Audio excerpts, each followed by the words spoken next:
충만한 이 하루 되시기를 간절히 축원합니다. 사도행전 10장은 이 복음이 그 유대인들뿐만 아니라 또 이방인들에게도 동일하게 전해지는 것을 넘어 성령께서 이방인들에게 임하시는 그 매우 놀라운 장면을 기록한 성경 말씀이죠. 우리가 무슨 내용을 담으려고 하면 그 내용을 담을 수 있는 그릇이 필요하죠. 사도행전 10장을 보면 준비된 그릇, 두 사람이 만나는 장면이 기록되어 있는데 두 사람은 그 그릇은 고넬료의 믿음의 그릇과 베드로의 믿음의 그릇을 하나님께서 만나게 하시고 또 그들을 사용하는 놀라운 장면이 기록되어 있습니다. 자, 먼저 고넬료는 어떤 사람이냐? 사도행전 10장 1절과 2절 말씀을 보면 고넬료에 대해서 자세하게 기록되어 있는데 한번 같이 보겠습니다. 시작. 가이사랴에 고넬료라는 사람이 있으니 이달리아에 부대라 하는 군대의 백부장이라. 그가 경건하여 온 지방과 더불어 하나님을 경외하며 백성을 많이 구제하고 하나님께 항상 기도하더니. 고넬료를 소개하는데 아주 중요한 패턴이 기록되어 있는데 먼저 무엇을 소개하고 있냐면 그의 직업을 소개하고 있죠. 자, 그 다음에 그 고넬료의 신앙 또 고넬료의 이력을 소개하고 있어요.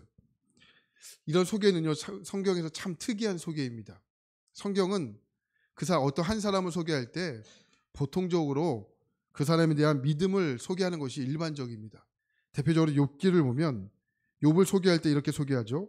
우수 땅에 욥이라 불리는 사람이 있었는데 그 사람은 온전하고 정직하여 하나님을 경외하며 악에서 떠난 자다. 이렇게 소개하고 있어요.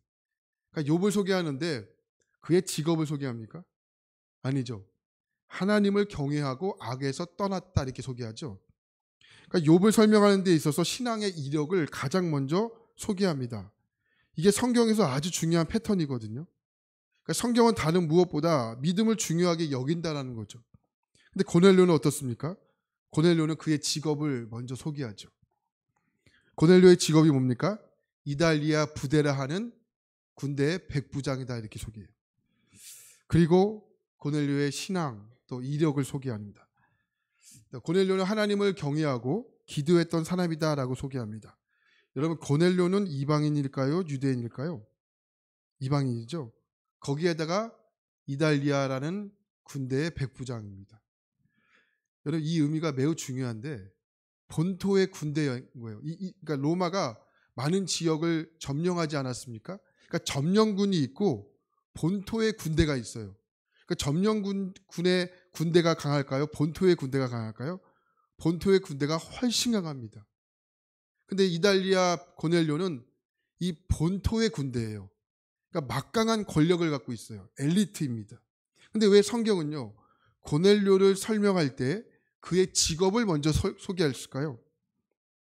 그러니까 고넬료에게는 하나님을 믿는 믿음을 갖기에 쉽지 않은 상황이었다는 거예요. 여러분 잘 생각해 보세요. 여러분들에게도 신앙과 직업 가운데 무엇이 여러분의 인생을 더 큰 영향력을 줍니까? 어떤 분들은 나는 직업 때문에 하나님을 믿기가 쉽지 않습니다. 그런 분들이 있죠. 또 어떤 분들은 그 환경 때문에 또 어떤 분들은 집안의 내력 때문에 하나님을 믿기가 쉽지 않다고 이야기를 하죠. 그러니까 하나님을 믿기 어려운 조건과 직업이 있을 수 있습니다. 예를 들어 무조건 주일에 출근해야 하는 직업이 있죠. 또 집이 너무 멀어서 오고 싶은데 오지 못하는 분들도 있습니다. 또 새벽까지 일을 하고 아침에 퇴근하여 오지 못하는 분들도 있죠. 인간적으로 보면 이게 얼마나 안타깝고 마음이 아픈 일이겠습니까? 그러니까 믿음을 갖기가 상당히 쉽지가 않습니다. 누가복음에 보면 삭개오가 등장하는데 삭개오도 그런 인물이지 않습니까? 세리장이에요. 그러니까 믿음을 갖기에 상당히 어렵다고요. 그러니까 삭개오도 설명할 때 삭개오도 직업을 먼저 설명하지 않습니까? 왜 그렇죠? 믿음을 갖기가 쉽지 않다라는 거예요.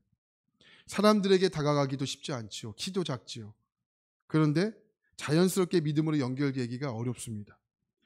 그러나 삭개오는 어떻습니까? 그런 한계를 뛰어넘죠. 그러니까 상황 속에서 한계를 뛰어넘어 예수님께 다가갔다는 거죠. 그리고 예수님을 영접합니다. 그러니까 우리가 생각할 때는 그러니까 이러한 우리의 인간적인 조건 또 상황, 직업의 장벽이 높아 보여서 예수님께 다가가기가 어렵다라고 생각할 수 있지만, 그러나 우리에게 있어서는 그 높은 장벽의 한계를 인정하고 그 자리에서 믿음으로 나아가고 순종의 길로 나아가게 되면 하나님께서 거기서 은혜와 능력을 주신다라고 말씀하는 거예요. 그 대표적인 사람이 고넬료죠. 또 삭개오다라고 볼 수 있습니다. 오늘 고넬료를 보시면 그가 이달리아의 군대의 백부장이다라고 소개하지만 4절 말씀을 보니까 어떤 말씀을 표현하고 있냐면, 그의 기도가 하나님께 상달되었다, 그의 기도가 하나님께 기억되었다라고 분명히 말씀하고 있습니다. 무슨 말일까요? 그의 한계를 뛰어넘었다는 거예요. 그의 장벽을 뛰어넘었다. 한계와 장벽을 뛰어넘자 하나님은 은혜와 능력을 주셨다, 이 말씀이에요. 우리 교회도 보면 진짜 멀리서 오시는 분들이 있습니다. 야, 어떻게 저기서 올까? 저기서 올 수 있을까? 또 어떤 분들은 퇴근을 너무 늦게 해서 잠잘 시간도 없는 분들도 있죠. 그런데도 절대 예배를 빠지지 않습니다. 그런 분들을 보면 도대체 언제 잠을 자지? 언제 쉴까? 그런 생각이 들죠. 이게 누굽니까? 이게 고넬료라는 거예요. 고넬료. 악조건을 뛰어넘습니다. 저는 반드시 믿습니다. 하나님 그런 분들에게 특별한 은혜를 주실 줄 믿습니다. 아마 오늘 이 자리에서도 예배 드리는 분들 중에서도 오늘 도저히 예배할 수 없는 상황인데, 예배를 드릴 수 없는 상황인데 밤새 고민하고 밤새 걱정이 돼서 잠을 이룰 수 없는 분들이 있을 텐데, 근데 상황을 뛰어넘어 이 자리에 나왔어요. 그 사람이 누구입니까? 고넬료라는 거죠. 고넬료. 하나님께서 그분의 기도를 절대 잊지 않고 기억하실 겁니다. 왜요? 믿음의 그릇이 준비되었고 그 그릇에 예수님으로 채우고 있기 때문에 그렇습니다. 두 번째, 베드로에게 준비된 그릇은 무엇일까? 베드로는 우리가 잘 아는 유대인이지 않습니까? 유대인은 이방인을 뭐로 취급합니까? 개로 취급하죠. 그러니까 이방인들과는 상종도 하지 않고 가까이도 하지 않았습니까? 그런데 베드로는 그 장벽을 돌파합니다. 그리고 하나님께 설득을 당해요. 하나님께서 베드로에게 보자기를 보여주시죠. 그 안에는 먹지 못할 음식들을 가득 채워놓습니다. 근데 하나님께서 뭐라고 하죠? 이거 먹으라고 해요. 먹으라고 했더니 베드로가 몇 번 거절하죠? 3번 거절하잖아요. 못 먹어요, 하나님. 못 먹습니다. 아니, 안 먹습니다. 이때 하나님께서 뭐라고 말씀하냐면, 사도행전 10장 15절을 보면 하나님께서 깨끗하게 하신 것을 내가 속되다 하지 말라, 이렇게 하죠.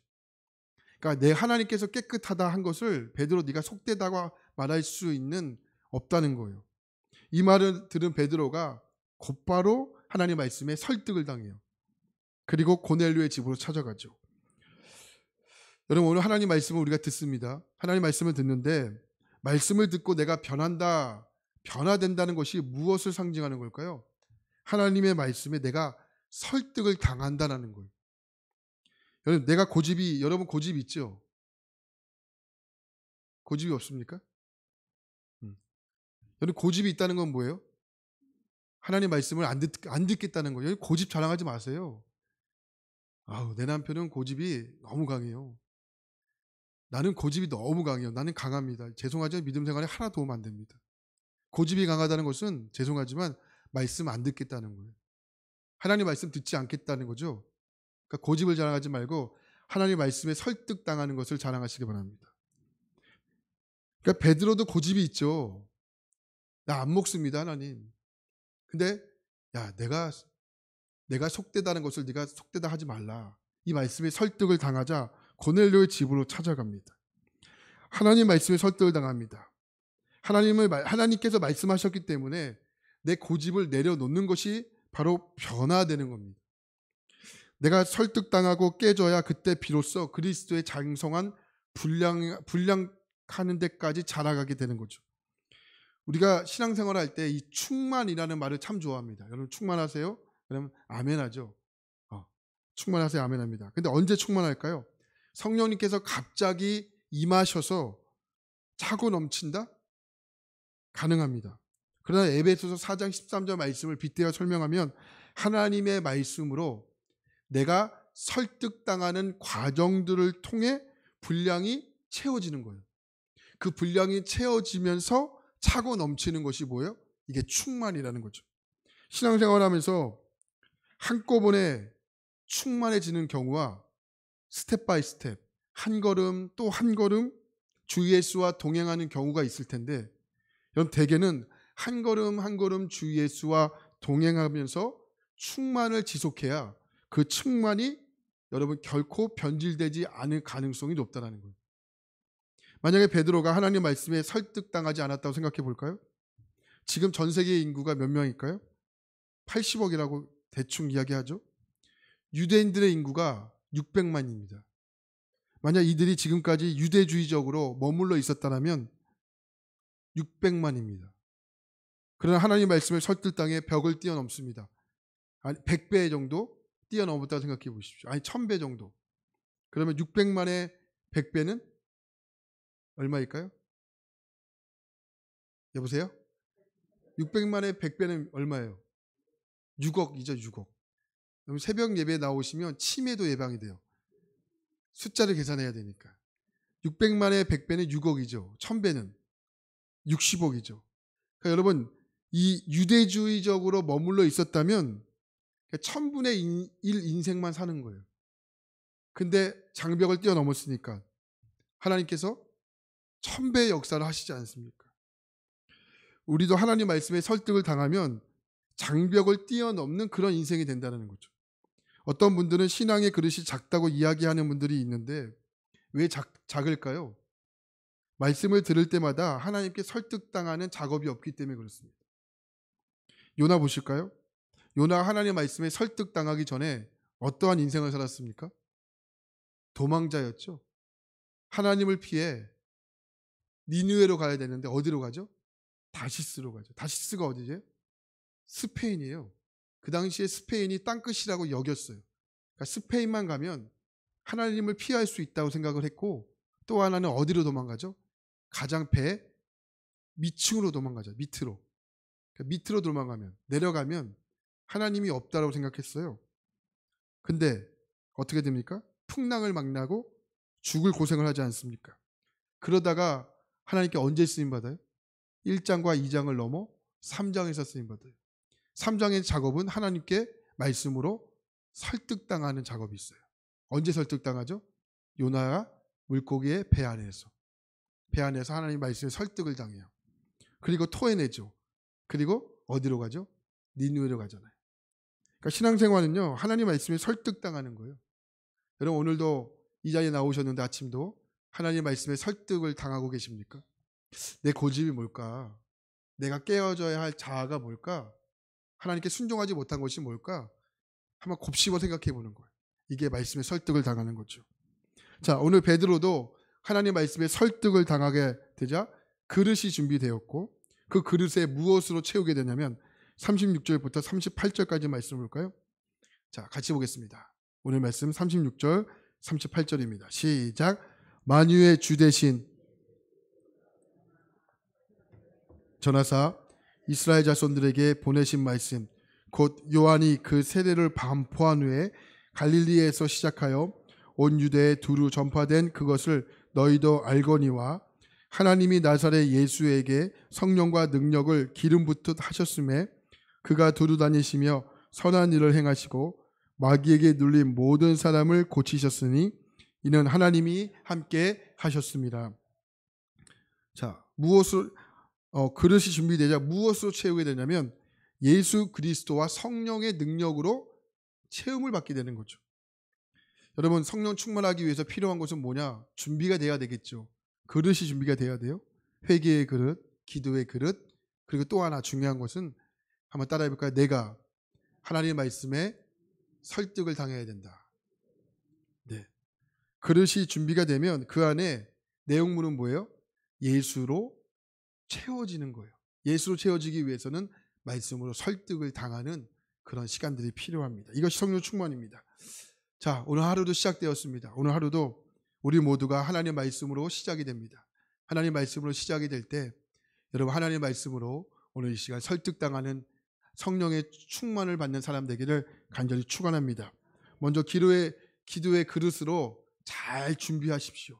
그리고 그릇의 내용은 하나님의 말씀으로 설득을 당하는 겁니다. 그래서 신앙생활은 기도의 그릇이 준비되고 말씀으로 설득당해 충만한 생활을 하는 것이 바로 신앙생활인 것을 기억하시고, 오늘 하루도 나의 일상 속에서, 여러분의 가정, 직장, 또 여러분의 일상 속에서 성령으로 충만을 받는 귀한 믿음의 사람이 다 되어줄 수 있기를 주님의 이름으로 축원합니다. 하나님,